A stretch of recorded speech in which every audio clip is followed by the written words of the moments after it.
Hello students, welcome to one more session of 11th hour revision. आज हम करेंगे transition and inner transition elements का part 2 है ये, राइट। अब इसमें आपको ये मैंने यहाँ पे 6 to 8 क्वेश्चंस लिया है बच्चे लोग, जिसमें सबसे पहला क्वेश्चन पूछता है position of transition elements in the periodic table. तो आप बोलोगे डी ब्लॉक जो है वो एस और पी ब्लॉक के बीच में है, from group 3 to 12 and period 4 to 7। उसके बाद यदि लैंथेनाइड और एक्टिनाइड का पोजीशन पूछ लिया तो आप बोलोगे लैंथेनियम जो है वो थर्ड ग्रुप और 6th पीरियड में पहला एलिमेंट लैंथेनियम प्रेजेंट है, और बाकी पूरी सीरीज जो है वो bottom of the periodic table पे अरेंज्ड है, और उसी तरह एक्टिनाइड के बारे में बताओगे। फिर आगे आपका जनरल इलेक्ट्रॉनिक कॉन्फ़िगरेशन वो यहाँ पे मेंशन किया है मैंने for transition, lanthanoid and actinoid.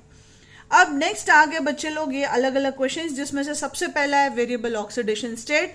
यदि ये पूछेगा तो आप यहाँ पे जो 4 पॉइंट्स लिखे हुए हैं वो एक्सप्लेन कर देना, like oxidation state is due to n-1 d electron या फिर ns1 से 2 इलेक्ट्रॉन्स के वजह से, जो भी इलेक्ट्रॉन n-1 d और ns में होते हैं उसके वजह से होता है। अब ये सबसे इंपॉर्टेंट क्वेश्चन जो मैक्सिमम नंबर ऑफ टाइम पूछा गया है कि Mn2+ और 3+ में कौन ज्यादा स्टेबल है और Fe3+ और Fe2+ में कौन ज्यादा स्टेबल है। इनके लिए, ये सभी आंसर्स के लिए आपको सबसे इंपॉर्टेंट है एटॉमिक नंबर 21 से 30 का इलेक्ट्रॉनिक कॉन्फ़िगरेशन आना। सबसे पहला वही काम करना है आपको, इलेक्ट्रॉनिक कॉन्फ़िगरेशन लिखना है।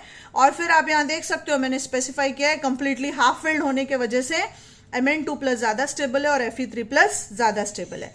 फिर आगे आपका मैग्नेटिक मोमेंट का calculation which is given by the formula mu is equal to root of n into n+2 where n is the number of unpaired electron. फिर मैंने लिया डायमैग्नेटिज्म, पैरामैग्नेटिज्म, फेरोमैग्नेटिज्म, वो क्या होता है यहाँ पे लिखा है, और कैसे आयंस में कैलकुलेशन करते हैं वो मैंने नीचे स्पेसिफाई किया है। नेक्स्ट क्वेश्चन आता है फॉर्मेशन ऑफ कलर्ड कॉम्प्लेक्सेस, जिसमें आपको ये 4 पॉइंट मस्त लिखना है और बताना है कि Sn3+, Ti4+, V5+ ये लोग कलरलेस हैं क्योंकि D0 कॉन्फ़िगरेशन है, और Zn2+ भी कलरलेस है क्योंकि उसका 3D कंप्लीटली फिल्ड है, तो DD ट्रांजिशन नहीं हो सकता।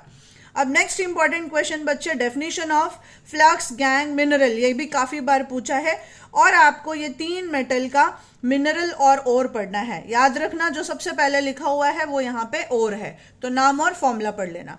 और सबसे लास्ट क्वेश्चन जो पूछा वो एलॉयस के टाइप्स, फेरस और नॉन फेरस। यदि आयरन सबसे ज्यादा तो फेरस, आयरन को छोड़ के बाकी एलिमेंट तो नॉन फेरस, और उनके एग्जाम्पल्स भी मैंने नीचे स्पेसिफाई किया है।